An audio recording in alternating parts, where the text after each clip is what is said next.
Neste vídeo, o terceiro na série sobre fluxos em redes, nós vamos, com o título Algoritmos e Aplicações, nós vamos ver mais um algoritmo, o algoritmo de Dinitz, e depois uma série de aplicações, dos mais simples aos mais, alguns um pouquinho mais complicados, para mostrar a grande variação de aplicações do problema de fluxo máximo, inclusive em contextos que não se espera diretamente que eu possa resolver um problema através de um fluxo.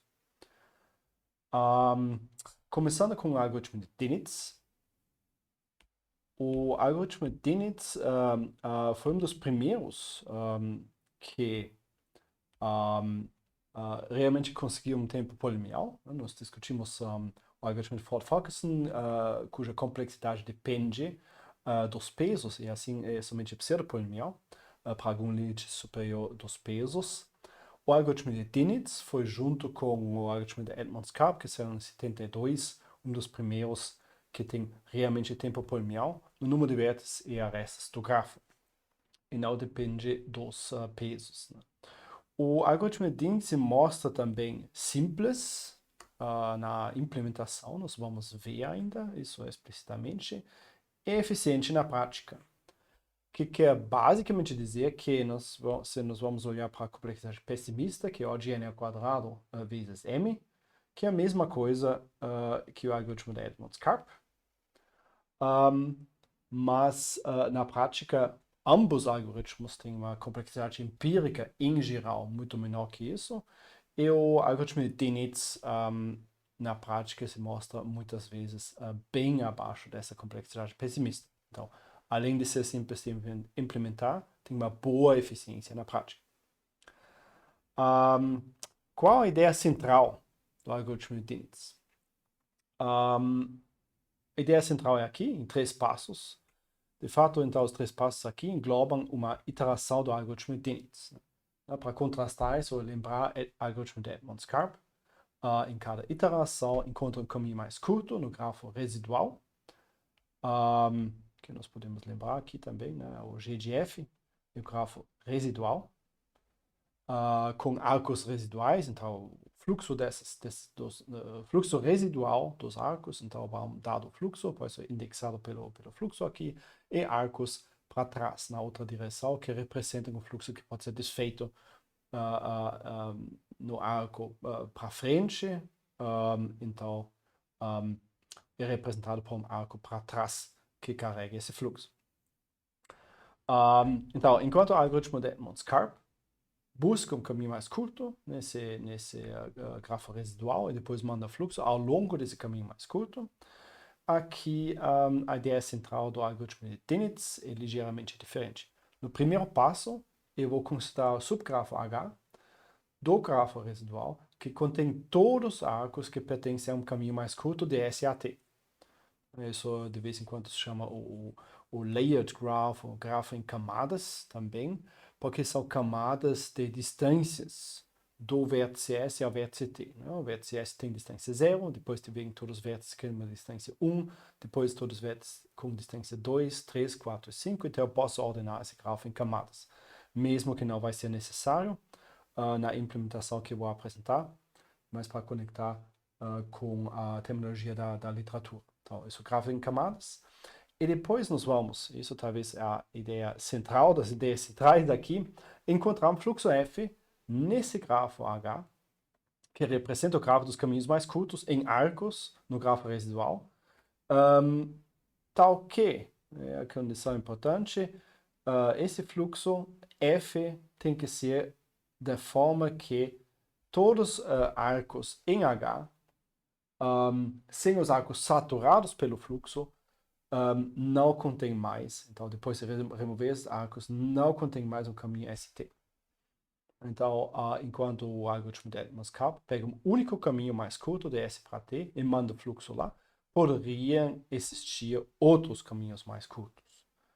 Um exemplo simples aqui pode ser construído por um grafo com 4 vértices, S, U, V, T. E, digamos, capacidades todos 3 uniformemente. Então, é simples de ver que o fluxo máximo é 6. Então, nesse ponto aqui, o algoritmo de Edmonds-Karp pega o caminho mais curto dos dois, então SUT, por exemplo, manda o fluxo, passa para a próxima iteração. Enquanto o algoritmo de Dinitz, aqui, reconhece que tem mais um caminho mais curto e manda simultaneamente os dois fluxos SUT e SVT do S para T, mantendo esse subgrafo dos caminhos mais curtos constante. Então, ele vai exaustar, num certo sentido, o subgrafo H dos caminhos mais curtos, mandar um fluxo F que depois de saturar uma série de arcos, não tem mais caminho ST, e depois só aumenta o fluxo no terceiro passo por F.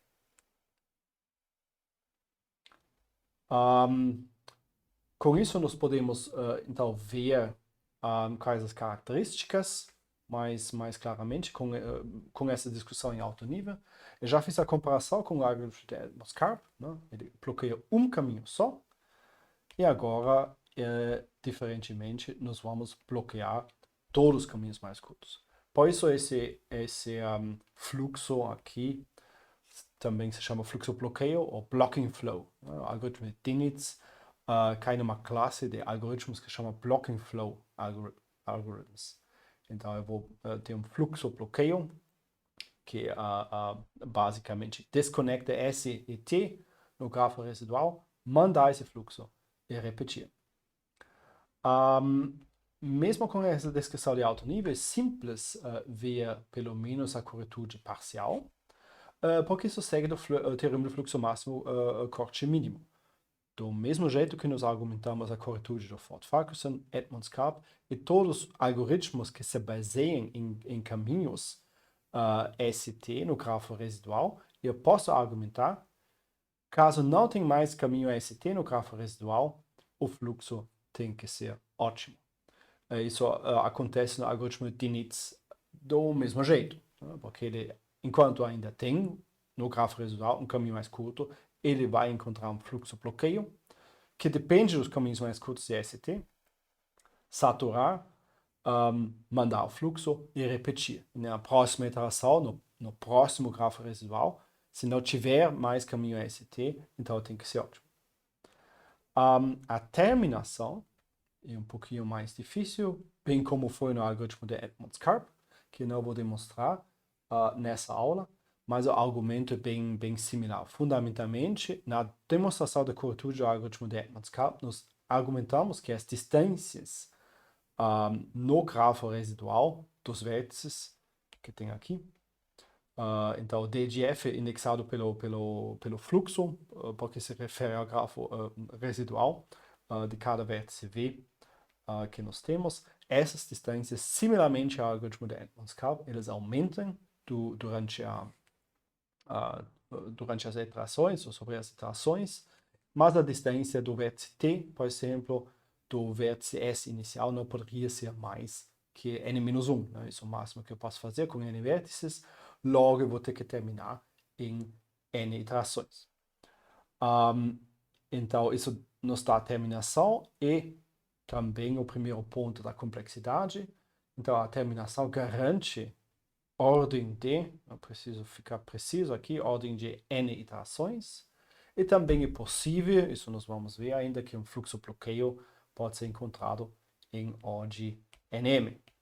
Então, os dois juntos nos dão ordem n² m, a complexidade que tinha aqui no primeiro slide, que é a mesma complexidade pessimista do algoritmo de Edmonds-Karp. Para ver uma implementação um pouquinho mais concreta do algoritmo de Dinitz, eu vou apresentar a formulação do Cherkassky, que vem dos anos 70. Então, o Dinitz formulou isso em 1970, o publicou em 1970, formulou um pouquinho antes, e depois tinha outras formulações e reformulações de outros, entre eles o Shimon-Even. E no final dos anos 70, o Cherkassky revisou implementações, fez proposta de novas implementações, fez uma comparação do algoritmo de fluxo máximo. Então aqui ele também tinha proposto uma reformulação do algoritmo de Dinitz, que se baseia em duas operações bem simples, que todo mundo conhece, uma busca em largura, um BFS, e uma busca em profundidade em DFS, Breadth First Search, Depth First Search. Então, a implementação do algoritmo de Dinitz, na formulação original, tem esse grafo em camadas, tem o layout graph, tem distâncias, tem uma série de estruturas de dados a mais que apoiam. E o Cherkassky basicamente mostrou como isso pode ser implementado, mantendo essencialmente só o grafo residual e as distâncias dos vértices, então entre o vértice origem S e os vértices no grafo residual. Então, mais especificamente, o Cherkassky então observou que esse grafo H dos caminhos mais curtos ST pode ser construído implicitamente por uma busca em largura, BFS, Breadth First Search, que vai determinar as distâncias de cada vértice do vértice S. Então, eu vou rodar uma vez uma busca em largura e eu mantenho a distância. Aí aqui esse grafo por camadas é implicitamente definido, né? As camadas, a 20ª camada são aquelas vértices que têm distância I. E um arco entre dois vértices, nesse grafo existe caso a diferença entre os arcos é exatamente 1. Então, de fato, isso nós podemos ver aqui já, né? Um arco V, onde D de V no grafo residual, a distância do V de S no grafo residual é exatamente D de U mais 1. Isso é um arco que faz parte desse grafo H. Depois de construir esse grafo H, tem que encontrar um fluxo bloqueio. Isso vai ser feito através de uma única busca em profundidade, porém um pouquinho modificado. Então, essa busca em profundidade vai visitar, que nós já observamos, somente arcos cuja diferença da distância do vértice S é exatamente 1, ou seja, eles pertencem ao grafo H dos caminhos mais curtos ST. E além disso, obviamente, porque nós estamos construindo um fluxo, vai visitar somente arcos não saturados, ainda onde tem uma capacidade residual maior que zero. Depois roda uma busca em profundidade normal, com duas condições a mais. Ao encontrar o destino, solvedor o T, eu vou aumentar o fluxo no caminho correspondente. Como se trata de uma busca em profundidade, então eu tenho uma série de chamadas recursivas que implicitamente representa esse caminho atual que eu encontrei. Então eu posso fazer uma série de returns ou por percorrer esse grafo por uma série de campos de predecessores explicitamente. Eu tenho esse caminho nas mãos, eu posso encontrar o gargalo e depois aumentar o fluxo de forma correspondente. Isso vai modificar o grafo subjacente e o grafo residual correspondente. Mesmo assim, eu vou continuar com essa busca em profundidade, mantendo as distâncias que descobri aqui no passo 1, via busca em largura. Isso é importante. Isso representa uma iteração, onde eu vou exaustar o grafo H, que tem os caminhos mais curtos entre ST, no grafo residual, para encontrar um fluxo bloqueante e só depois atualizar as distâncias novamente. Então, depois de encontrar T, aumentar o fluxo, modifica o grafo residual de acordo, e depois, terceira e última condição aqui na modificação, eu vou continuar essa busca em profundidade num vértice U de algum arco crítico V, lembrando, o arco crítico é um arco que satura, né, esse caminho de ST que nos encontramos. Eu posso mandar uma certa quantidade de fluxo e alguns arcos, por definição, aqueles que são os gargalos, que são críticos, vão saturar, outros não. Então, eu vou pegar um arco crítico e, a saber, eu vou pegar o arco crítico de menor distância, então, cujo origem é de menor distância do S, ou seja, o primeiro arco crítico no caminho ST que satura, e continuar a busca em profundidade justamente nesse vértice U. Que faz sentido, porque esse é o primeiro arco que foi saturado, que é o primeiro arco que desaparece no grafo residual, então eu não poderia continuar mais profundamente essa busca em profundidade, porque esses caminhos não existem mais, eles deixaram de existir. Então eu vou basicamente fazer backtracking, volto para trás na busca em profundidade, ao primeiro ponto, a partir do qual eu poderia encontrar ainda um outro caminho ST com fluxo positivo que eu posso mandar. Essa é a ideia principal aqui.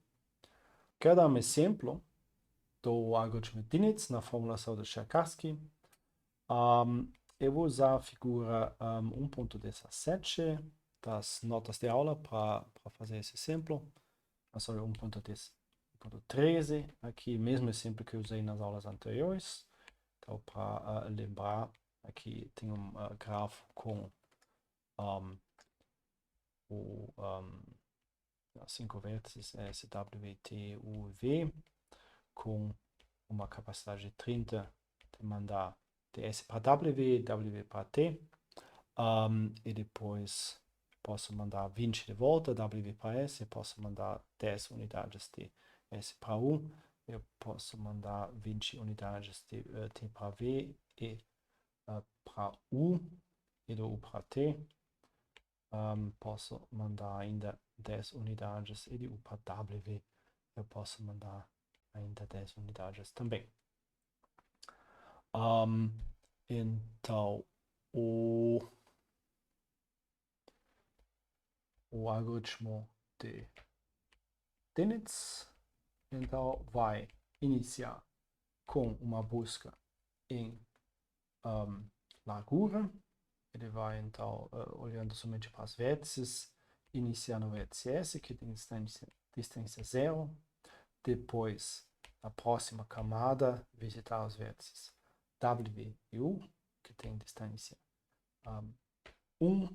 E depois descobrir o vértice T, que vai ter a distância 2. E no final descobrir ainda o vértice V, que vai ter a distância 3. Essa é uma informação que o BFS me dá. Então, na notação que nós usamos anterior, a distância do fluxo inicial, que é 0, do vértice T, por exemplo, é 2. Com isso, eu posso definir, então, arcos. Arcos são aqueles arcos que passam de um vértice com uma distância i para um vértice para a distância i mais 1, de acordo com aqui essa definição aqui, e que não é saturado. Então, esses arcos são ds para w, w para t, s para u, u para t e t para v. Então, os arcos aqui, junto com os vértices, formam o grafo H. Uma chamada BFS terminou essa primeira parte e depois vai ter uma busca em profundidade no grafo H, que é parte do grafo residual. Bom, essa busca em profundidade vai iniciar no vértice S e, digamos, vai passar para o vértice W e do W para T. Então, nesse ponto, eu encontrei um caminho ST, SWT, e a capacidade dos arcos é 30 e 30, logo o HH é 30, posso mandar um fluxo. Com isso, os dois arcos aqui vão saturar, eles recebem um fluxo de 30, eu vou ter que introduzir arcos para trás, 30 de W para T. De W para S já tem um arco com capacidade 20, aqui é um arco no grafo original, cuja capacidade eu vou aumentar agora para 50. Então, esse é o grafo residual. Depois, mesmo que esses arcos para trás, residuais no grafo residual, então T para W com 30 e W para S com 50, não importam, porque no grafo H atualmente, eles passam de um vértice com distância maior para um vértice que tem uma distância menor. Então, eles não são considerados durante o DFS, mas somente na próxima iteração. Além disso, como eu eliminei o arco WT, o arco SW, agora pela terceira regra aqui, eu vou ter que continuar o DFS num arco crítico com uma menor distância. Arcos críticos SW, WT, os dois foram críticos, então eu tenho que continuar a busca em profundidade. Terminou, parou em T, encontrou um caminho ST e depois vai ter que continuar em S. Agora no grafo H, em S, só tem o arco SU e do U eu só posso continuar com o T. Então eu encontrei mais um caminho ST, na mesma iteração do algoritmo de Dinitz ainda, e depois eu vou fazer a mesma coisa. Os dois arcos têm capacidade de 10, os dois arcos vão saturar, e para possíveis próximas iterações eu vou introduzir arcos para trás no grafo residual, que permitem desfazer esse fluxo que eu fiz. Também eu cheguei pela segunda vez em T, mas agora eu vou ter que continuar a partir do vértice do arco crítico de menor distância em S, que vai ser o arco SU. Então eu vou continuar novamente em S, só que desta vez não tem mais arco sainte permitido em H sem ser saturado. Então essa iteração aqui termina. Então essa é a primeira iteração do algoritmo de Dinitz. E a princípio eu já posso ver que aqui não vai ter mais continuação, porque eu já encontrei um fluxo de valor 40, que nós sabemos que é o fluxo ótimo, né? Porque a capacidade total 30 e 10 aqui do S sugere que o valor do fluxo ótimo é 40, ou não pode ser mais que 40, então isso mostra a otimidade. Mas mesmo assim, então o algoritmo de Dinitz tem que fazer mais uma busca em largura, vai iniciar do vértice S, da distância 0 para esse vértice S, só que no grafo residual não tem mais arcos saintes. Logo, todos os demais vértices, o W, o U, o V e o T, permanecem com uma distância infinita. Então, em particular, a distância infinita do T nos mostra que não existe mais caminho ST. Então, pelo teorema fluxo máximo corte mínimo, então nós temos o fluxo ótimo e nós podemos parar. Eu quero agora mostrar alguns exemplos de aplicações, dos mais simples, começando com alguns mais simples e nos aproximando a alguns mais complicados. Que vão além da mera aplicação do fluxo máximo corte mínimo, obviamente, né? Então, o primeiro exemplo vai ser o projeto de pesquisa de opinião. Aqui o cenário. Então, então, tem uma série de produtos, tem uma série de clientes. Eu quero a seguinte especificação: cada cliente recebe entre CI e CI linha perguntas, não de menos, não de mais. E, obviamente, aqui embaixo no terceiro item especificado, as perguntas só podem ser feitas sobre produtos que o cliente já comprou, né? Senão não faria sentido. Então, eu tenho uma relação entre produtos comprados e clientes. E depois eu queria também que cada produto tem resposta de entre PI e PI linha clientes. Então, não de menos, não de mais. E os clientes também não respondem de menos ou de mais.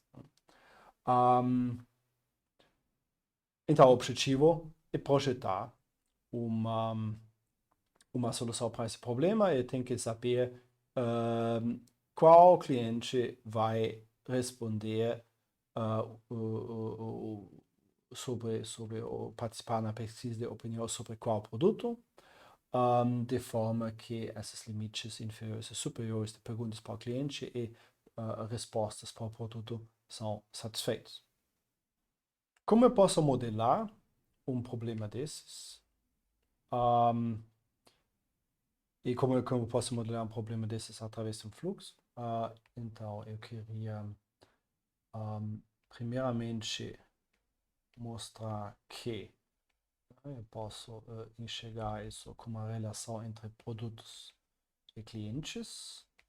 Digamos, no meu exemplo aqui tem, digamos, 5 produtos e 4 clientes. E a primeira coisa que eu posso codificar aqui, através do grafo, de fato, é a relação entre produtos e clientes, né?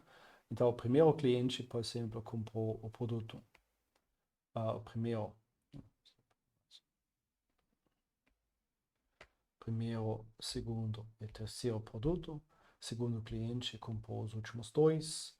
O terceiro cliente talvez comprou todos os produtos. Sim, e o último cliente comprou os últimos dois. Né? Então aqui tem uma relação entre qual produto foi comprado por qual cliente e logo esses arestas, por enquanto, eles representam também quem poderia responder uma pergunta sobre qual produto. Agora é preciso que cada produto, por exemplo, o primeiro aqui, né, tem entre, nós chamamos isso PI e PI linha, então tem entre P1 e P1 linha, perguntas a serem respondidas, e o primeiro cliente aqui vai responder entre C1 e C1 linha respostas. As perguntas, então, eu vou querer modelar, isso é a ideia central aqui, ideia central, perguntas, o questionários, caso for mais, vai ser modelado por fluxo. Então, eu vou perceber um produto como que recebe uma certa quantidade de fluxo entre P1 e P1 linha, e depois essas perguntas têm que ser respondidas por uma série de clientes que são compatíveis com esse produto. Então, para o primeiro produto, os primeiros dois aqui, por exemplo, de forma que todo cliente fica nos seus limites. Então, a modelagem aqui vai ser, talvez agora já é natural, eu vou introduzir um vértice artificial S, um vértice artificial T, e depois especificar num arco S para o primeiro produto, aqui, que esse arco tem uma capacidade de fluxo entre P1 e P1 linha. Como eu modelo o fluxo, agora eu posso remover isso aqui do produto. Então, como eu vou modelar um fluxo, então eu mando entre P1 e P1 linha perguntas para o primeiro produto. E similarmente para os demais. Então, segundo, terceiro, quarto, quinto produto, eu faço a mesma coisa, porque exemplarmente para o quinto produto eu mando entre entre P5 e P5 linhas perguntas para esse produto. Depois eu vou claramente, porque é um grafo direcionado, eu quero ter fluxo, orientar todos os arcos de produtos a clientes. E basicamente aqui vou dizer que não tem limites nesses arcos, tanto faz o que passa.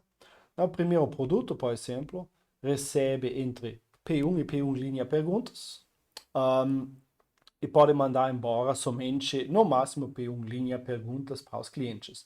E nesse caso, para o primeiro, segundo, primeiro ou terceiro cliente que responderem perguntas sobre esse produto. Então aqui eu não me importo com a quantidade atualmente mandada. Colocando infinito em todos os arcos aqui, basicamente permite que o primeiro cliente responde todas as perguntas sobre o primeiro produto, por exemplo, ou somente o segundo, ou tem alguma distribuição disso aqui. Eu poderia colocar aqui mais pesos, né, por exemplo. Então, chama isso esse peso C igual a infinito. E aqui não importa, eu mando uma série de perguntas para o primeiro cliente, para o segundo, etc. Caso eu não quero isso, eu poderia setar C igual a 1. Tá? Então, aqui eu vou dizer que cada cliente é somente uma pergunta sobre um determinado produto. E aqui eu vou ter que mais clientes, obviamente, muito mais clientes para satisfazer a minha demanda. O resto dá para provavelmente chutar o que vai acontecer, né? Eu vou introduzir arcos dos clientes para o vértice artificial T. Esses arcos, de novo, têm capacidades entre C1 e C1 linha, por exemplo, para o primeiro cliente, que quer dizer que a quantidade de perguntas total que ele recebe e logo responde vai ter que ser pelo menos C1, mais no máximo C1 linha. E igualmente para os demais clientes, então exemplarmente para o quarto, vai ter que responder entre C4 e C4 linha perguntas. Então, o nosso projeto de pesquisa então, é bastante flexível, de fato, né? notem que tanto PI quanto PI', quanto CI', poderia ser os primeiros dois pelo menos zero, ou os segundos dois infinito. Então, eu não preciso necessariamente impor limites inferiores ou limites superiores na quantidade de perguntas de produtos ou clientes. Eu posso trabalhar flexivelmente com quantas perguntas cada cliente tem que responder sobre cada produto. Nós colocamos infinito, não me importa, ou C igual a 1, né, quero que cada cliente responda somente uma pergunta, e poderia até ainda colocar limites inferiores nesses arcos para dizer que um certo cliente tem que responder pelo menos, digamos, duas perguntas sobre um certo produto. Também é possível. E no final eu vou coletar tudo inteiro de novo. Então, nós podemos simplesmente observar, isso é a nossa afirmação, que caso existe um fluxo factível, então existe um projeto de pesquisa que satisfaz as nossas especificações, né? Então, isso a questão da existência de um fluxo com limites inferiores, que nós discutimos na aula passada, de S para T. O próximo exemplo que eu queria dar é um exemplo de segmentação de imagens, baseado num exemplo que também dá para encontrar no livro de Kleinberg-Tardos. Então, a ideia, como dá para ver aqui embaixo, né, eu tenho uma imagem qualquer e quero segmentar em duas partes. Parte de foreground, né, então uma pessoa, depende, e uma parte de background, então uma parte que eu não quero ver. E a ideia básica, então eu tenho para cada pixel, que eu vou indexar por aí, alguma probabilidade de pertencer ao foreground e uma probabilidade que pertencia ao background, chamado de AI e BI, parte A e parte B. E probabilidade entre aspas, porque isso pode ser um número qualquer. Né? Então, não precisa ser entre 0 e 1 e não somar para 1. Né? Isso é uma preferência, de fato, né? uma estimativa quanto vai ser background, foreground e background. Né? E a ideia é bastante simples de fazer isso, é simplesmente comparar os dois valores, né? Caso AI é maior que BI, então tem mais probabilidade de ser foreground que background. Então eu vou alocar ao foreground e depois os demais eu vou alocar ao background. E aqui embaixo dá para ver o que acontece nesse caso, né, na direita. Isso é exatamente a implementação dessa abordagem mais simples, com foreground, pessoa, rosto de uma pessoa definido por um modelo de cor simples, treinado em algumas imagens. Né? Então é uma estimativa. Se a cor cai entre essa faixa aqui, vai ser foreground, vai ser parte da face da pessoa, senão vai ser background. E o que tipicamente acontece é que nós temos muito ruído e lixo nessas imagens. Aqui tem pixels isolados que por acaso tem essa cor que cai nessa faixa dos cores que pertencem às pessoas, que a princípio não queria, né? E outras partes que não satisfazem bem o modelo de cores, como as partes aqui, por exemplo, eles não fazem parte do foreground que deveriam. E aqui embaixo tem, pela supressão das cores, bastante ruído também. Então, isso é uma abordagem que nós queremos melhorar um pouco. Como eu posso melhorar esse modelo? Uma segunda ideia, ainda simples, mas que nos dá um modelo melhor, é introduzir penalidades. Né? Então, eu vou introduzir uma penalidade PJ para separar diferentes pixels. Eu faço isso de forma basicamente arbitrária, completamente livre, a princípio, mas, vamos ver, no caso mais específico que quero usar aqui nessa implementação, obviamente os pixels formam uma grade regular, e depois cada pixel I tem 4 vizinhos, 1, 2, 3, 4. Poderiam ser também todos 8 aqui, mas nesse modelo eu vou usar somente 4. E depois um pixel vizinho aqui tem um custo de separação P e J. Né? Então, para toda parte de pixels que eu quero separar, eu vou introduzir um custo de separação. Esse custo de separação vai ser ajustável. Então, eu posso definir diferentes custos. E depois eu vou atribuir um custo um pouquinho diferente para uma partição dos pixels. Então, eu vou pegar todos os pixels. Então, uma imagem visto basicamente como array. Colocando isso aqui. Com array, com domínio qualquer de pixels, com esse modelo aqui de separação dos pixels. Eu vou atribuir um custo para uma separação arbitrária. Eu vou colocar aqui, não sei, uma separação em A e B. Tem, então, o custo vai ser somatório, primeiro termo, da probabilidade de ser em A, mais o somatório da probabilidade de ser em B, menos o custo de separação. Essa é uma quantidade que eu quero maximizar.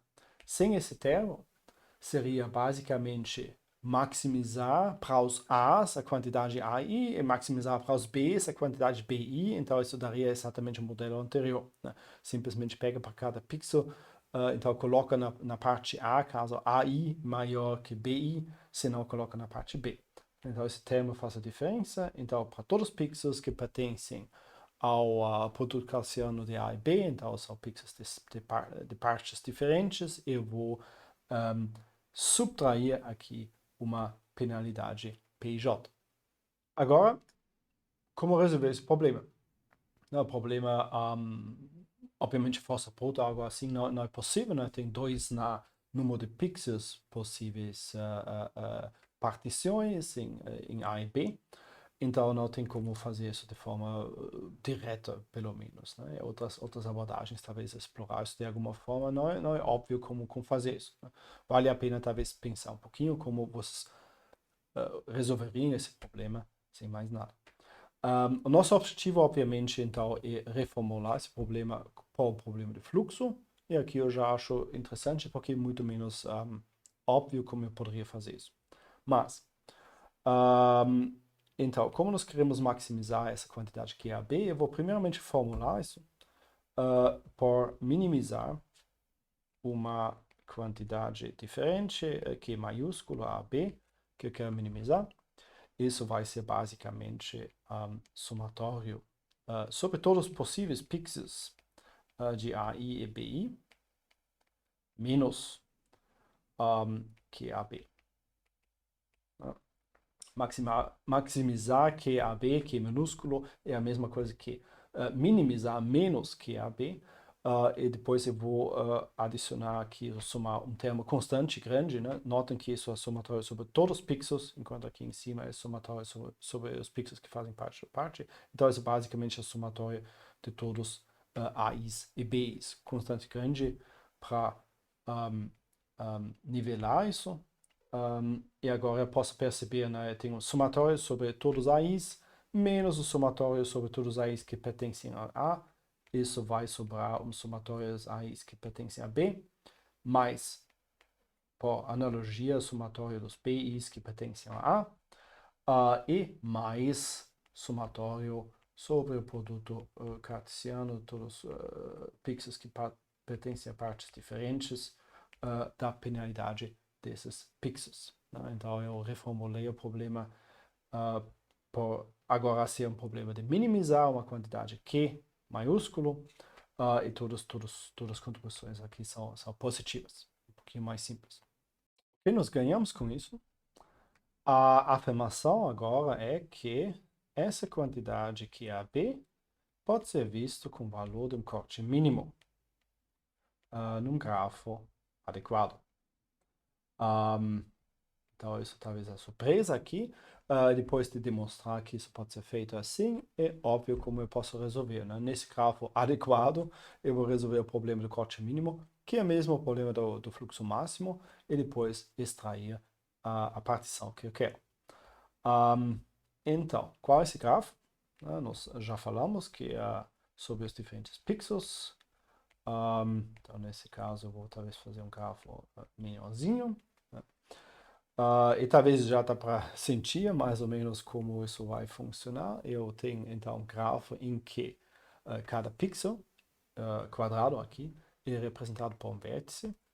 E nós já observamos que entre os pixels tem penalidades, né, para separar. Então eu vou introduzir arcos que representam essas penalidades. Então, entre toda par de pixels que eu quero separar, ou que eu quero atribuir uma penalidade de separação, eu vou introduzir os arcos correspondentes. Então, esse grafo no final, 3 a 3, no exemplo pequeno, vai ficar assim, né? A princípio, eu poderia colocar aqui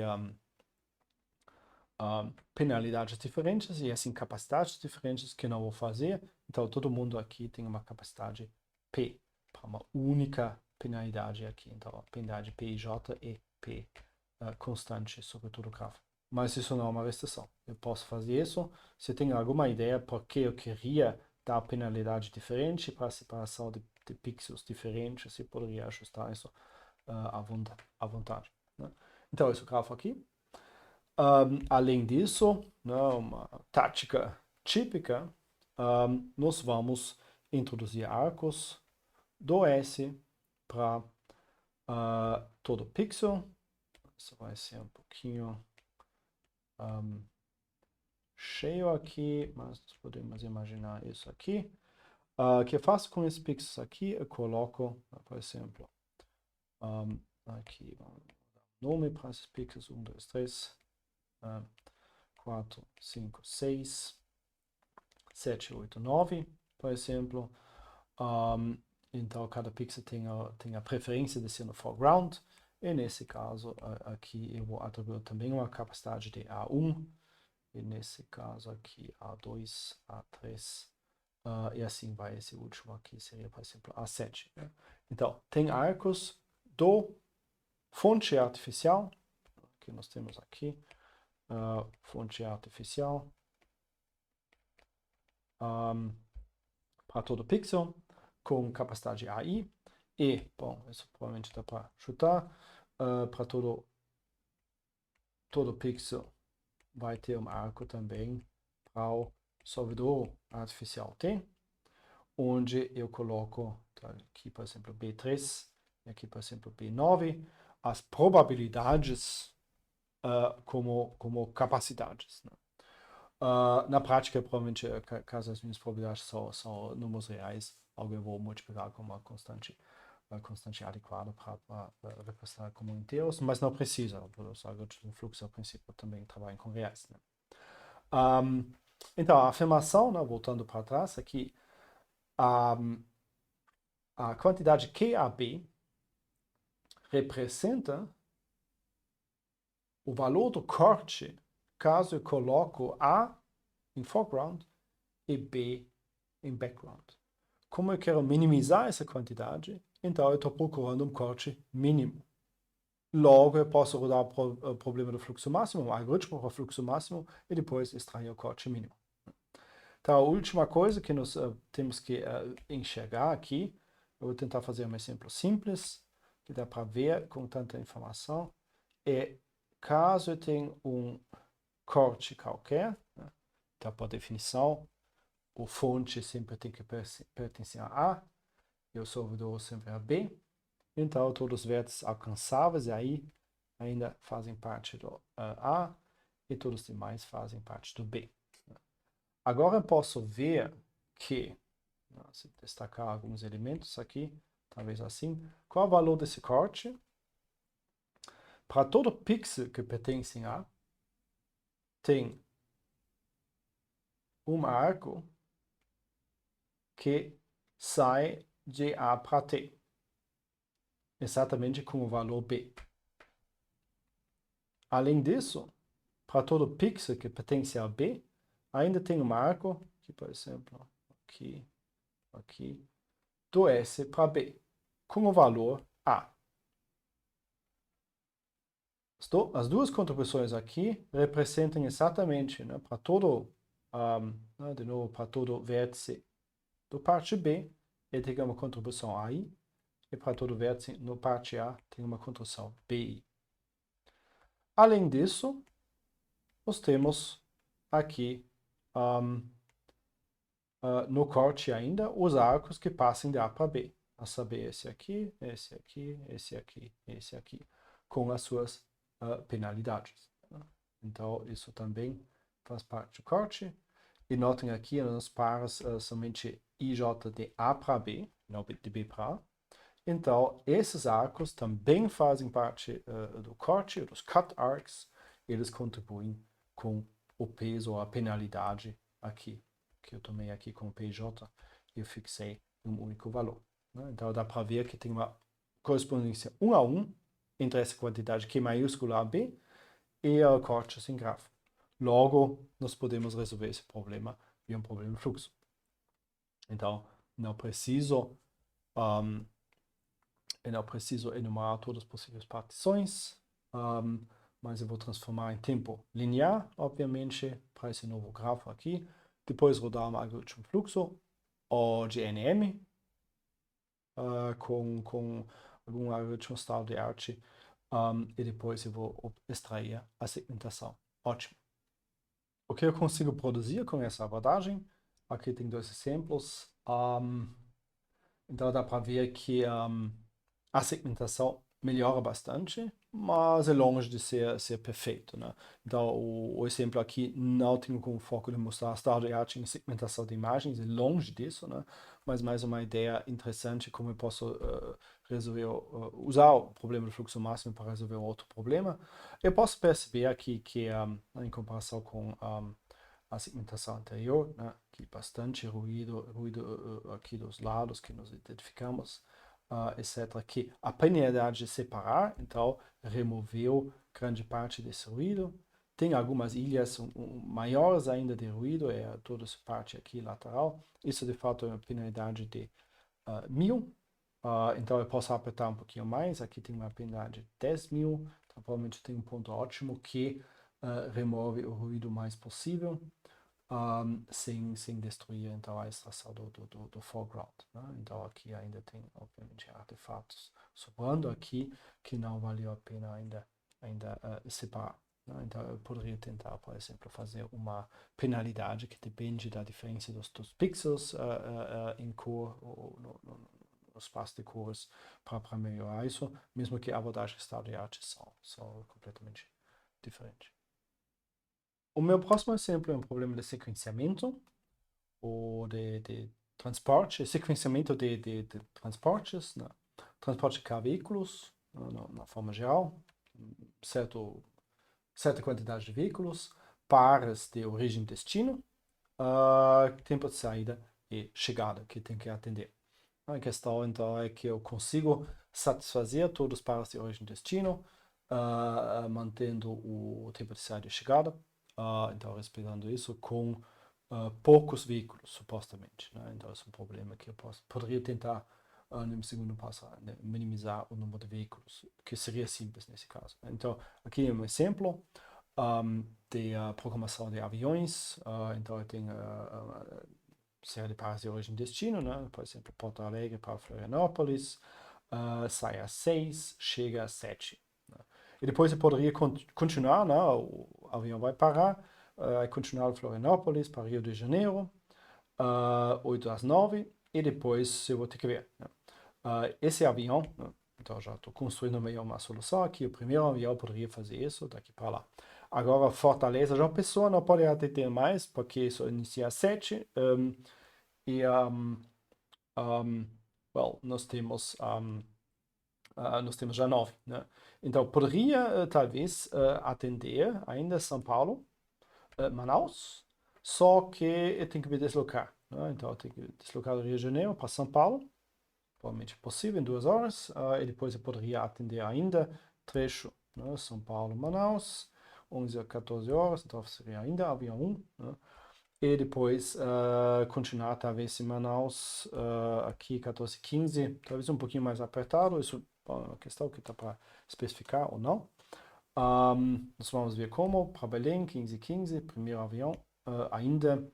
E depois, caso quero forçar isso completamente, se isso é possível, poderia ir assim, voo vazio, Belém para Salvador, 17 a 18, então atender o último caso, né? Em função das restrições que eu quero modelar. Né? E novamente, exemplo, como eu poderia modelar isso como um fluxo. Qual a ideia aqui? Eu vou modelar as aviões como fluxo. Né? E depois manter capacidades integrais. Se nós lembramos no Ford Focus e outros, né? Se tem capacidades integrais, números inteiros, o fluxo vai ser inteiro também. Então, o fluxo máximo o fluxo factível nesse exemplo específico que eu vou querer determinar, vai ser um fluxo inteiro. Então, vai me dizer que exatamente a quantidade de aviões que preciso para atender isso. Então, como eu vou representar isso? Então, nós temos aqui nossos trechos, né? Então, eu vou montar um grafo, por exemplo, então, Porto Alegre para Florianópolis, por exemplo, colocar um arco aqui. Esse arco, de fato, vai representar o voo que eu quero, que eu quero atender, que eu preciso atender. Então, nós já podemos pensar aqui sobre o fluxo que passa aqui. Eu quero que passa pelo menos uma quantidade de fluxo de 1 nesse arco e no máximo também, ou seja, quero atender esse fluxo exatamente. Então, isso aqui, essa notação, né, é o limite superior e o limite inferior da capacidade que eu vou colocar nesse arco. Depois, eu vou continuar fazendo a mesma coisa. Então, Florianópolis vai para Rio de Janeiro. E aqui também quero que seja atendido. Depois nós temos Fortaleza, que vai para João Pessoa, por exemplo, que eu quero que seja atendido. Nós temos ainda São Paulo, para Manaus. E de Manaus para Belém, nesse exemplo aqui. Ambos aqui arcos com capacidade, limite inferior da capacidade e superior da capacidade 1, porque eu quero que eles sejam atendidos. Né? Além disso, né, eu vou, como sempre, né, talvez dá para chutar, eu vou introduzir mais 2 vértices. S, fonte, basicamente início das operações, e aqui o T é o término das operações, e a ideia é que eu vou mandar todos os aviões do início das operações para qualquer possível início. Então, um avião poderia, e aqui de fato eu vou conectar com todos, não? Ou eu poderia iniciar em Fortaleza, em Porto Alegre, mas também nos demais, né? Porque não sei se essas operações não funcionam, não deveriam funcionar em paralelo. E similarmente, eu vou dizer que o fim de operações de cada um dos aviões poderia ser em qualquer cidade. Né? Talvez continue, talvez vai finalizar as operações em algum momento. Depois, o que me falta ainda, nós falamos no nosso exemplo que entre São Paulo, por exemplo aqui, entre São Paulo, que chega às 9, entre Rio de Janeiro, onde eu vou chegar às 9, eu poderia fazer um voo vazio de Rio de Janeiro para São Paulo e depois continuar às 11 e atender. Né? Se eu quero isso modelar, aqui eu vou ter que introduzir um arco adicional nesse caso aqui. Esse arco, porém, é um arco diferente porque é um arco que poderia ser usado ou não. Então, é possível que um avião vai nesse caso, Rio para eu fiz errado, eu queria de Rio para São Paulo aqui, tanto faz. Então, nesse caso, eu vou colocar um limite superior de 1 e um limite inferior de 0. Tá? Então, eu vou permitir avião que chegou em Rio fazer a transferência para São Paulo, limite 1, ou não. Então, eu poderia também continuar aqui como fim fim de operações. E similarmente para os demais, né, no meu exemplo, ainda eu usei uma transferência entre Manaus, Manaus, ok, eu tenho uma parada de 15 minutos, né? Isso de fato, né, a continuação de Manaus para Belo Horizonte aqui com uma parada de 15 minutos, eu posso deixar assim, e aqui vai ser possível, como o meu grafo modela, ou eu poderia separar a chegada em Manaus e a saída em Manaus em 2 vértices e colocar um intervalo mínimo entre os dois, né? E dizer que isso não é possível. Mas eu fiz mais uma transferência de Belém, 15 para Salvador, 17. Em tal caso, eu quero modelar isso aqui. Eu vou Salvador aqui, ou Salvador Recife, falta. Tá, então nós vamos ainda colocar Salvador para Recife, que é com limite inferior superior 1, porque eu quero atender isso, e depois um arco de Belo Horizonte para Salvador, que eu usei aqui. Né? Enfim, né, eu posso completar esse grafo à vontade com esses arcos. Né? E depois é a questão que existe uma operação factível nesses arcos, de forma que seja atendido com K, no máximo K. Aviões, então para fazer isso você quer que chegue somente um avião em todos esses arcos aqui e termina somente um avião aqui, eu posso colocar capacidades 1. Isso poderia modificar se eu quero permitir mais que um chegar no mesmo destino, nesse caso não tem. E no final, para ver a questão da factibilidade das K-aviões, eu vou ainda colocar, no máximo K-aviões, eu vou ainda colocar um arco de T para S para trás. Então, nesse caso, basicamente os aviões fluem, uma outra cor, um avião específico vai fluir em algum caminho aqui, representa um fluxo de quantidade 1, talvez continua como no meu exemplo, talvez atende os trechos aqui necessários, talvez continue aqui, talvez vai aparecer, e depois tem término de operações, e depois volta para o início. Né? Esse é o fluxo de um avião, e depois esse avião circula uma vez, iniciando em T, terminando e voltando para o início. Né?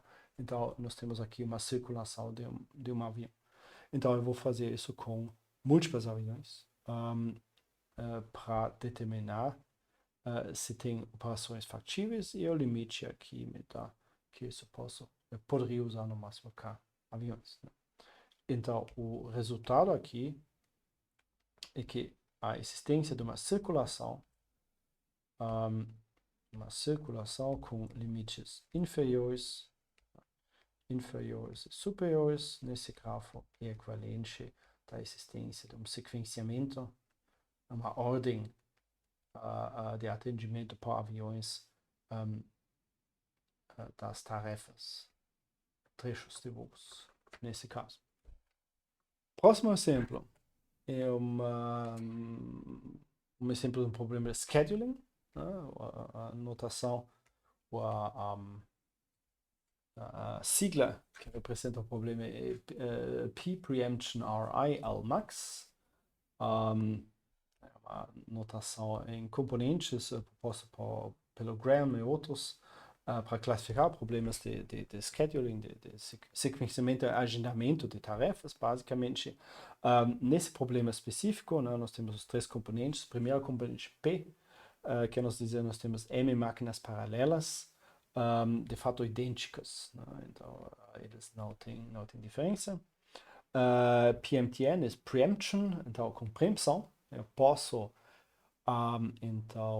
executar uma tarefa que dura 1 hora por 45 minutos, depois tem preempção, então eu vou parar e depois executar o resto dessa tarefa numa outra máquina mais cedo ou mais tarde no final.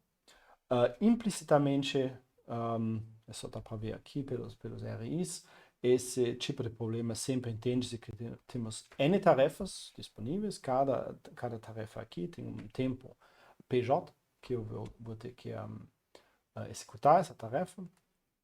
Vai ser disponível, de fato eu deveria chamar isso de PI, né, para I em N, sobre todas as tarefas. Vai ser disponível a partir de um tempo RI, e depois vai ter que ter um prazo, ou tem um prazo TI. Então, modelo aqui, no canto superior, aqui tem um eixo máquinas. Então, por exemplo, 3, primeira, segunda, terceira. Essas máquinas executam no tempo. Isso que nós temos aqui. Depois tem uma série de tarefas.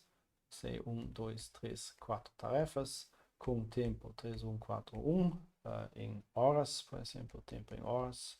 Vamos dizer a tarefa I, entre 1 e N. E agora eu tenho que ver como executar isso. Nesse caso, ainda é razoavelmente simples, porque eu posso distribuir as tarefas à vontade. Tem preempção, então eu posso cortar praticamente tarefas à vontade.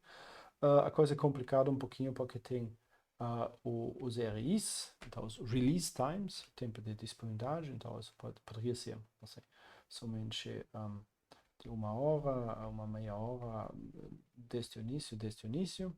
E depois ainda tem os DIs, os prazos, ou em inglês due dates, DIs. Então a primeira tarefa tem que finalizar em 4. E a segunda tem que finalizar depois de 2 horas, tem que finalizar, não sei, depois de 5 horas, tem que finalizar depois de 5 horas também. Algo assim. Né? Então, no eixo T, nós temos diferentes prazos. O objetivo é encontrar, então, o agendamento de tarefas, então, o tempo de início e término, junto com preempção e distribuição das tarefas nas máquinas, que minimiza o maior atraso, de fato. Né? Então, uma tarefa tem um chamado completion time, por isso C maiúsculo em inglês, né? Completion time, tempo de término dessa tarefa. Então, isso vai ser para uma dada proposta, o tempo quando a tarefa termina as operações. A diferença entre o tempo de término e o prazo e o atraso, mas no caso negativo, por isso o máximo entre CI menos DI é 0, no caso isso é negativo, terminou antes do prazo, então está legal, conta como sem atraso, 0. Caso ultrapassa o prazo, então a diferença aqui entra como atraso, e o Lmax, então é simplesmente o maior atraso sobre todas tarefas. Então, o máximo sobre todos IN, L de I, onde L de I é justamente o atraso da iésima tarefa. É esse o problema que nós queremos resolver, minimizar o maior atraso entre todas as tarefas nesse caso. Então, posso tentar a mão alguma coisa, por exemplo, a primeira tarefa sai no tempo 1, tem uma duração de 3, tem que terminar no tempo 2, 3, 4.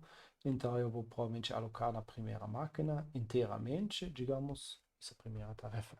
E aqui o atraso dessa primeira tarefa é 0. Isso já não é ruim. Depois, a segunda tarefa sai em um meio. Então, released, disponível em um meio. E depois tem um prazo de 2 horas e uma duração de 1.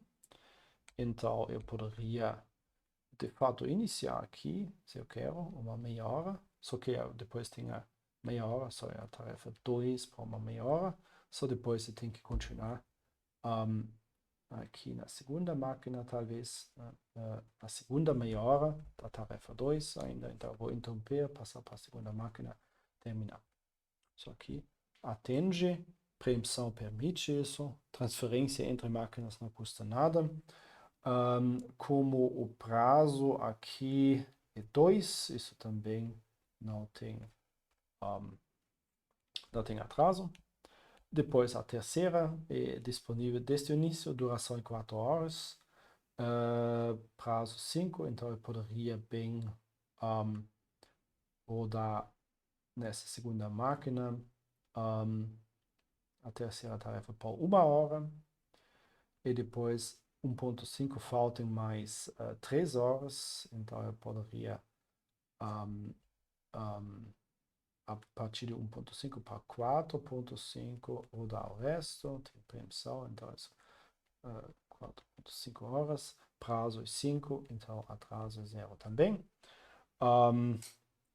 E finalmente a última aqui, agora é óbvio que isso vai dar certo nesse simplinho que eu inventei, porque a tarefa 4 precisa somente 1 hora, eu posso alocar inteiramente nessa terceira máquina, prazo também é 5, então não vai ter atraso, então isso é o melhor que eu posso imaginar. Então isso seria, nesse caso, uma solução ótima. O sucesso nesse pequeno exemplo nos não deveria assim enganar que o problema é completamente trivial. Porém, nós podemos olhar aqui rapidamente no scheduling sul, nós temos Machine Environment, EP, então máquinas paralelas, número de máquinas não especificado, não tem precedências, tem release times, tem preemção, due dates não são uniformes, mas due date, então prazo para cada tarefa, tempo de processamento não tem restrições e nós queremos minimizar o maior atraso, então se eu vou ver esse problema aqui, de fato, o problema, exatamente o problema que nós discutimos, PRJ Preemptional Max, de fato dá para resolver em tempo polinomial, mas pequenas modificações, como deu para ver aqui embaixo, já ficam assim, ficam completos, então o problema não é completamente simples de resolver. Voltando para nosso exemplo, então a questão é como eu posso resolver esse problema de fato em tempo polinomial e no espírito dessa aula como eu posso modelar isso usando um problema de fluxo. Isso talvez também não é completamente óbvio, mas de fato nós vamos usar uma abordagem similar às abordagens anteriores. Então, talvez peguem o ritmo desse tipo de modelagem. Primeiramente, nós vamos focar um problema mais simples, a saber qual a solução desse problema com atraso máximo 0. Então, existe uma solução com atraso máximo 0. Depois de responder essa pergunta, nós vamos ir adiante e ver como minimizar o atraso máximo no segundo passo.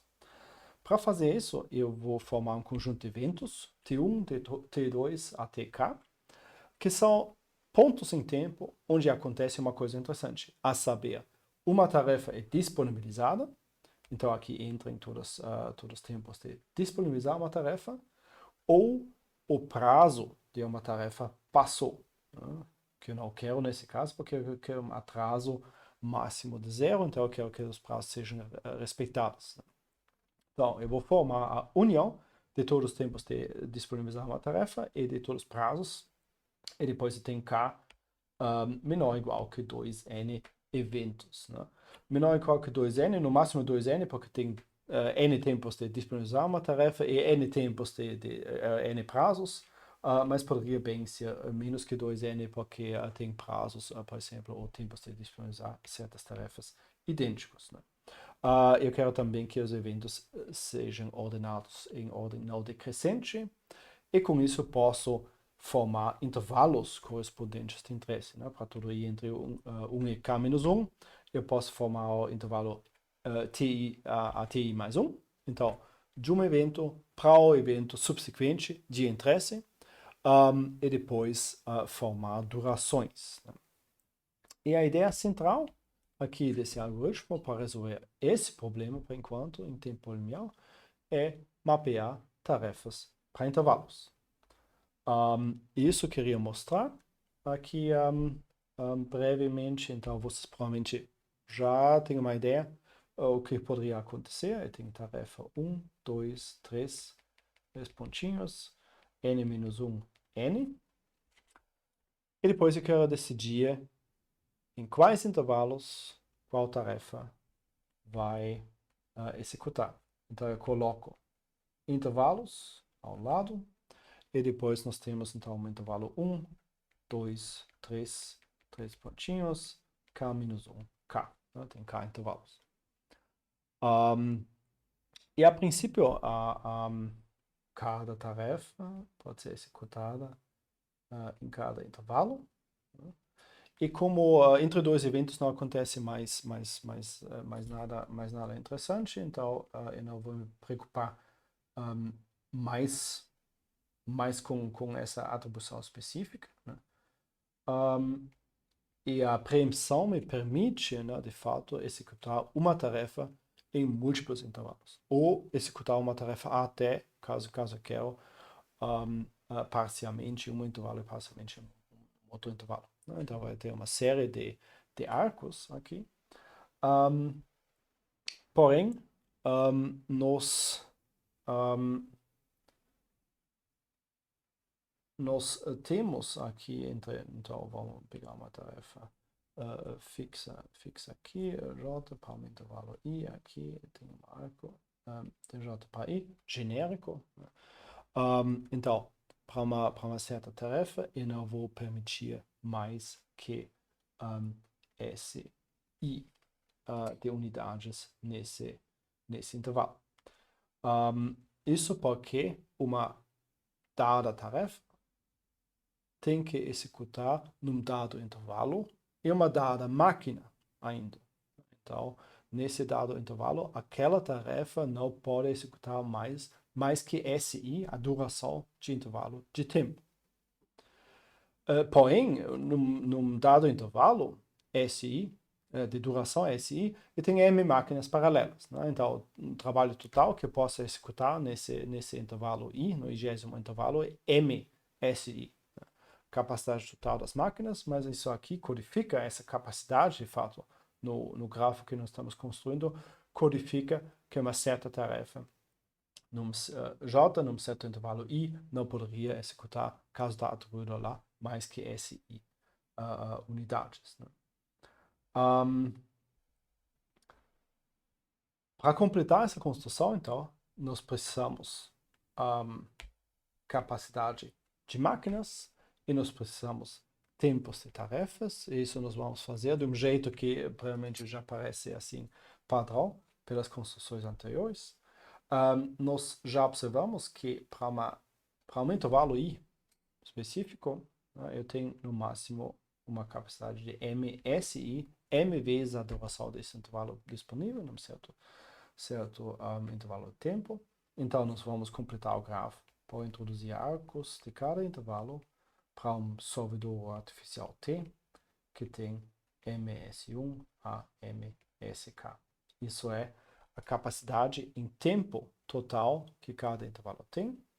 Os arcos de tarefas para intervalos são capacidades individuais por tarefa em cada intervalo. E finalmente é preciso ainda garantir que cada tarefa executa o tempo que precisa. Então, saber a tarefa 1 precisa um tempo total de P1, tarefa 2 precisa um tempo total de P2, e assim vai para a enésima tarefa que precisa um tempo de Pn. Então, a nossa modelagem, fundamentalmente, vai ser, talvez, o ponto de partida menos óbvio, mas a construção é bem similar, por exemplo, com a pesquisa de opiniões, né? Nesse caso, tempo e fluxo, e de uma origem de operações sai o tempo para cada tarefa. No destino de operações eu vou recolher o tempo das máquinas e os arcos aqui no meio representam a distribuição dos tempos das tarefas nos intervalos das diferentes máquinas, né? E cada tarefa poderia executar em dado intervalo uma quantidade de no máximo SI unidades de tempo. Agora, para finalizar essa construção, nós temos que fazer duas observações ainda. A primeira sendo a construção de arcos. Então, um arco, vou colocar isso para cima, entre uma tarefa J e um intervalo I. nós sabemos que esse intervalo I representa em tempo, o intervalo de tempo TI, para TI mais 1. E a tarefa J, então, tem um tempo de disponibilização, RJ, e um prazo DJ. Então, esse arco vai existir somente se, assim, o intervalo entre disponibilizar a tarefa J e o prazo está contido completamente no intervalo da tarefa correspondente. Isso porque nós queremos resolver, né, lembrando aqui, somente o problema sem atraso. Né? Então, eu só posso executar em intervalos que não ficam já depois do atraso, né? E também não posso executar em intervalos que já ficam antes do tempo de disponibilizar.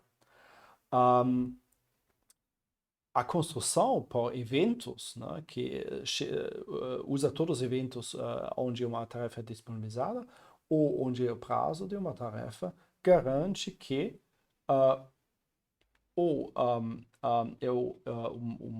eu vou ficar, de fato, né, sorry, é na outra direção. De fato, então, se isso está contido, né? Esse intervalo onde eu quero executar está contido entre o intervalo que eu posso executar essa tarefa.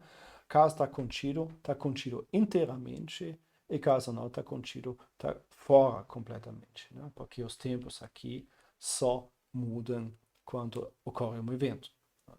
Então, não todos os arcos aqui farão parte do grafo em função dessa relação quanto a tarefa é disponível ou não. E para finalizar, então, o que nós queremos é resolver um fluxo máximo aqui. Né? Fluxo máximo que satura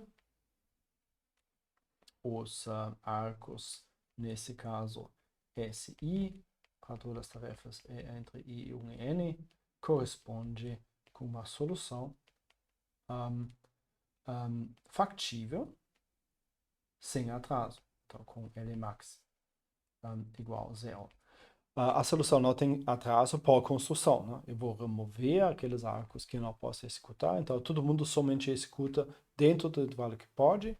Então, se existe essa solução que manda todos os fluxos, então todo o tempo necessário, que passa pelo grafo de alguma forma e não vai violar a capacidade das máquinas como um todo, então tem que existir, então tem um sequenciamento factível nesse caso.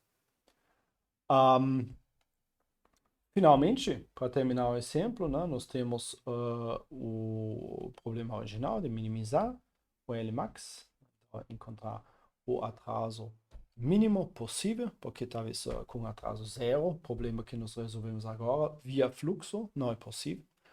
Mas de fato isso é relativamente simples e a solução é busca binária. Tá? Então eu vou dizer que o Lmax, o atraso máximo,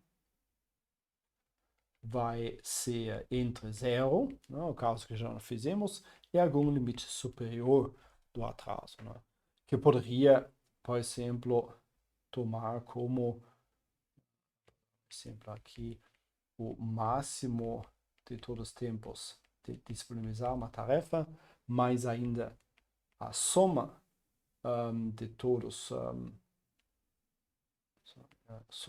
os tempos aqui de execução. E talvez isso já é suficiente, mas talvez subtraindo o menor tempo de o menor prazo possível. Então isso, por exemplo, é uma possibilidade de ter um atraso máximo. Mais que isso, nenhuma tarefa poderia atrasar, porque o máximo do tempo de disponibilidade é o último ponto em que todo mundo já é disponível. E depois eu vou executar todas as tarefas em sequência numa única máquina, que é o segundo tema aqui. E depois eu vou ainda subtrair o menor prazo possível. Né? Então, pior caso para o atraso. Então, mais que isso não vai ser. E depois eu posso fazer uma busca binária nesse intervalo para resolver o problema. E a busca binária vai então repetidamente dizer que existe uma solução com Lmax igual L qualquer. Aqui no início é o limite superior sobre 2. Caso existe, então eu vou para limite superior sobre 4. Né? Caso não existe, eu vou para 3 limites superior quartos, e assim vai, busca binária como sempre. Como eu vou responder a essa pergunta aqui? Isso é simples. Eu vou para todas as tarefas e dar um intervalo entre release date e due date mais L. Então eu vou modificar os dados do problema e perguntar se com o tempo de disponibilização RI e o prazo DI mais L existe ou não existe uma solução com atraso máximo 0. E isso foi o problema que nós resolvemos anteriormente. Então, eu consigo, em termos de solução total, nós temos, então, hoje, log2 dl barra chamadas da busca binária, vezes cada vez resolver um problema de fluxo em hoje NM. Então, isso é complexidade total, isso é polinomial. E notem, então, é polinomial no tamanho da entrada, e notem que aqui é muito importante que tenha o log2 aqui, porque isso depende dos release dates e dos due dates, e dos tempos de processamento aqui, a saber, as quantidades, né, o limite superior das quantidades e não do tamanho da entrada, número de bits. Então, para pegar um log2 aqui, eu tenho um tempo polinomial garantido.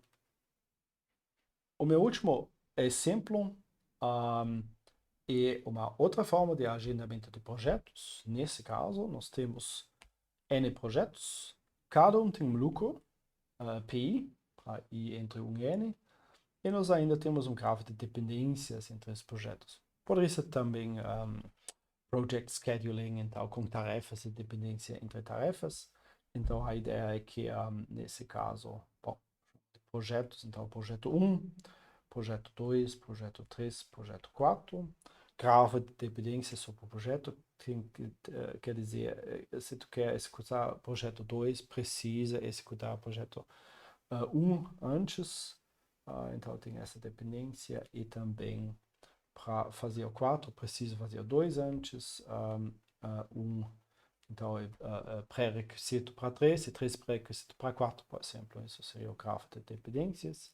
E depois nós temos certos lucros. Então, o 4 poderia ter um lucro de 10.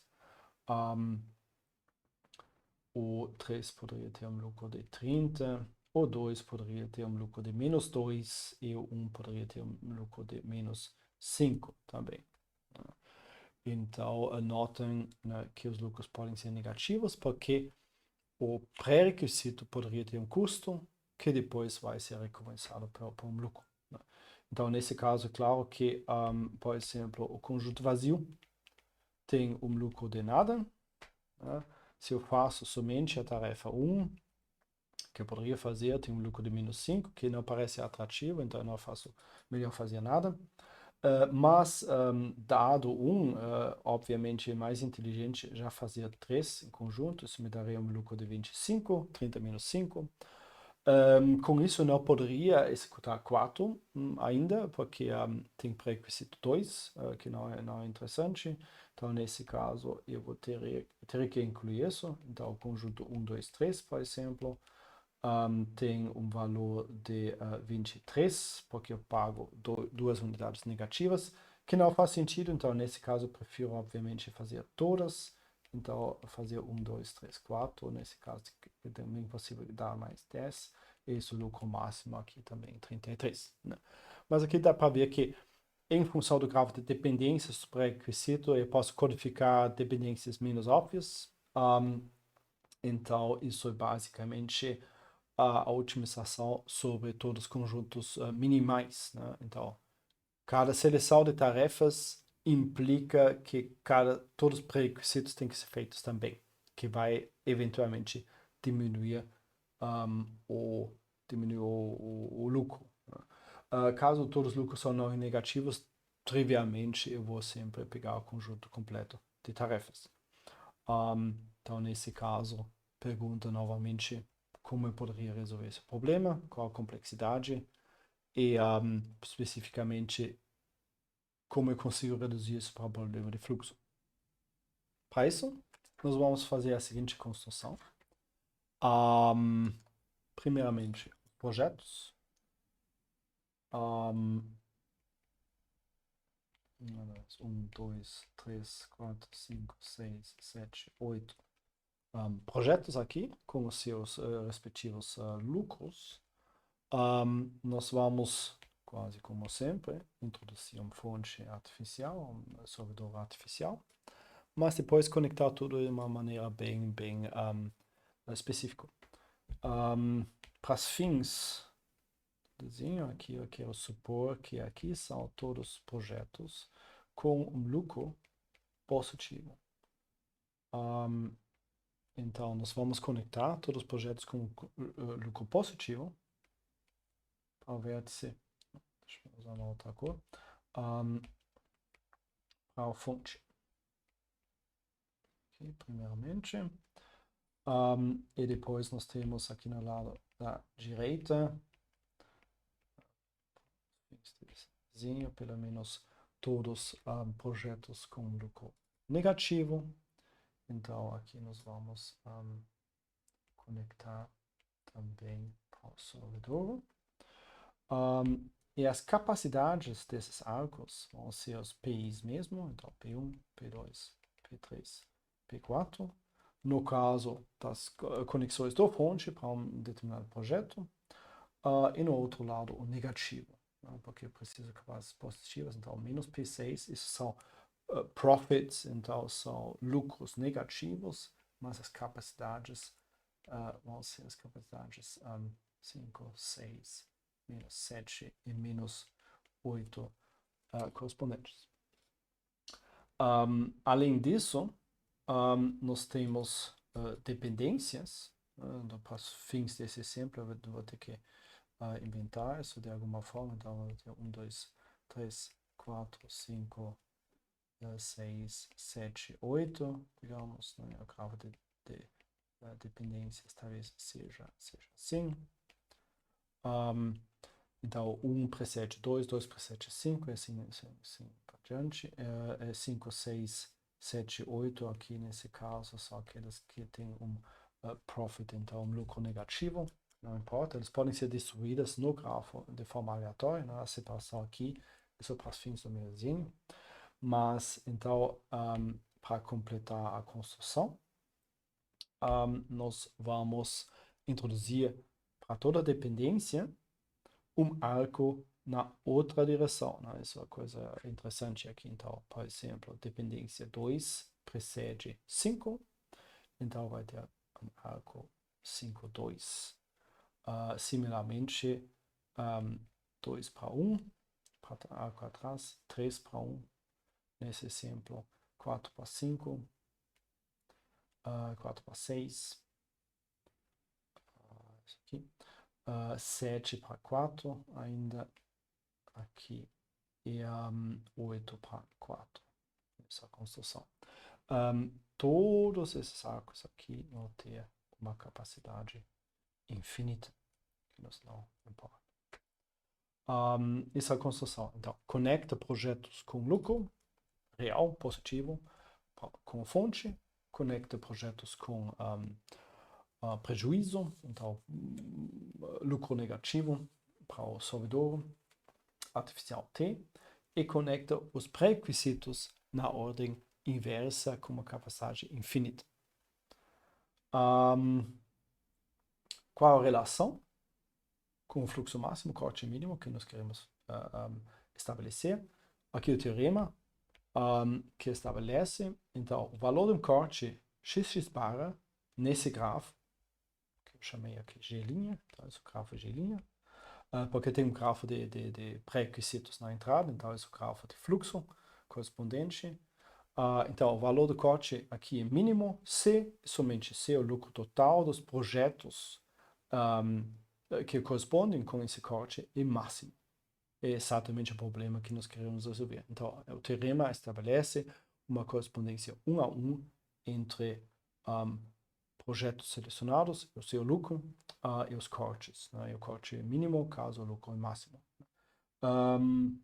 Os projetos são x menos s aqui, simplesmente porque o vértice S não faz parte do...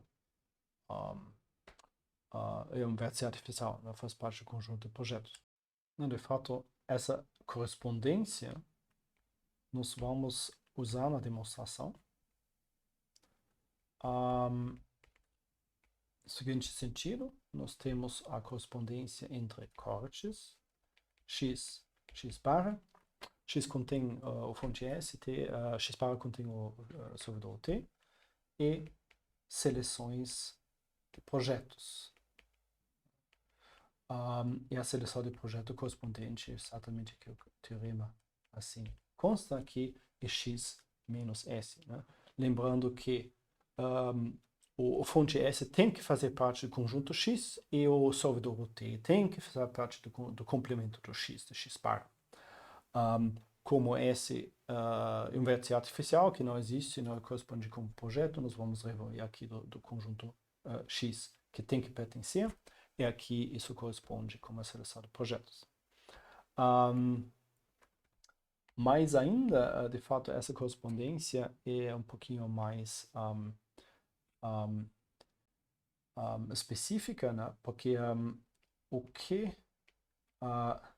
me interessa, de fato, não é uma seleção de projeto qualquer, mas é uma seleção válida de projetos. Então, uma seleção de projetos que contém todos os pré-requisitos desses projetos também.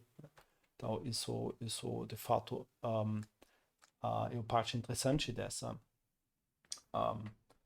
construção. E não todo corte arbitrário possível tem que ter todos os pré-requisitos. Né? Mas, então, na outra direção, né, se eu supor que tem uma seleção de projetos que é válido, então todo vértice contém também os pré-requisitos. E agora eu posso ver porque tem a construção de arcos aqui. Corte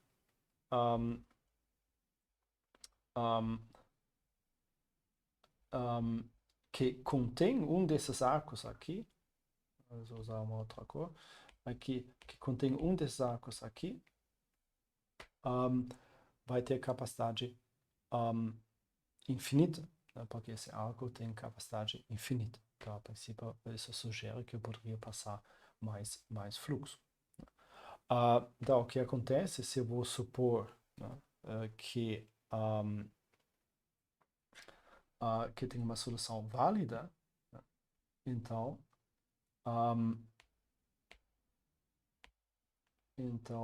o corte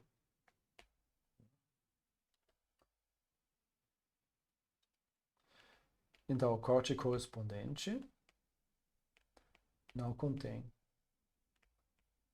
arcos com capacidade infinita. Essa é a condição de ser válido. Porque esse arco indica um pré-requisito que eu teria que satisfazer. Do outro lado, então, nós vamos observar o corte mínimo, né, o corte obtido pelo algoritmo de fluxo máximo, corte mínimo. E nós podemos observar que o corte mínimo, então, não possui arcos com capacidade infinita. Isso porque nós podemos considerar para um primeiro momento rapidamente o corte obtido por separar S do resto do grafo. Esse corte aqui tem um valor somatório dos PIs, né? Como dá para ver pela construção, e de fato somente aqueles PIs que correspondem a projetos com profit, então com lucro positivo. Então, é um corte positivo, ele existe, não infinito, obviamente. Então, o corte mínimo tem um valor, nós podemos concluir isso aqui, um corte mínimo tem um valor que é menos esse valor aqui, todos I em N com PI positivo. Né? Logo, o corte mínimo tem um valor menos que isso aí, ainda. Né? Logo, o corte mínimo não poderia ter uma capacidade infinita, logo não possui arcos com capacidade infinita. Ou seja, o corte mínimo corresponde com uma seleção factível de projetos. Né? Essa é a primeira coisa que nós queremos estabelecer aqui, o fato na formulação do teorema segundo, né? O corte mínimo contém ou corresponde com uma seleção factível de projetos. Então, não é qualquer correspondência que nos interessa aqui. Para ver a primeira afirmação do teorema, nós estamos afirmando ainda o corte é mínimo se o lucro total do projeto é máximo. Nós vamos ter que abrir a capacidade desse corte e ver o que ele vai. Né? Então, pelas definições que nós olhamos em algumas aulas anteriores, então a definição da capacidade de corte x bar é definido por soma das capacidades de todos os arcos que passem do conjunto x para o conjunto x bar. Isso agora vai ser somatório para todos projetos não selecionados, né? Com algum peso PJ positivo, ou do PIJ, né? E subtraindo daqui de todos os projetos selecionados com algum peso PJ negativo do PIJ. De fato aqui, né, como eu estou falando de arcos entre vértices I e J, eu estou usando essa notação PIJ, mas de fato trata-se dos pesos aqui. Então, nesse exemplo aqui, por exemplo, seria o arco S4. Então, o PS4, nesse caso, é P4, um peso positivo. Ou aqui, no caso desse arco aqui, seria o arco 8T, IJ igual a 8T, com uma capacidade C8T de menos P8 dos lucros originais. Né? Então, essa é uma forma geral de escrever isso aqui. Então, essa é a capacidade desse corte, porque para todos os vértices, né, para a construção, basicamente, né, para todos os vértices que fazem parte da seleção, que tem um peso negativo, né, eu vou ter uma capacidade que passa nesse arco aqui. E depois para todos que não foram selecionados, então que fazem só no conjunto x bar, eu vou ter que ter uma capacidade positiva do S para esse projeto, caso tiver um peso positivo. Se não for selecionado, tem um peso positivo, faz parte do corte. Se foi selecionado, tem um peso negativo, também faz parte do corte, pela construção. Então, minimizar o corte vai ser equivalente a maximizar uma outra quantidade, e aqui a mesma estratégia, basicamente, que nós usamos anteriormente. Então, eu vou somar uma quantidade fixa, de fato, o lucro de todos os projetos que tem um lucro positivo, que correspondem com algum arco PJ, e subtrair o CX bar. Então, expandindo isso vai ser somatório, então, sobre todos os projetos com lucro positivo, menos somatório sobre todos os projetos não selecionados com lucro positivo, isso se cancelam depois, mais somatório sobre todos os projetos selecionados com lucro negativo,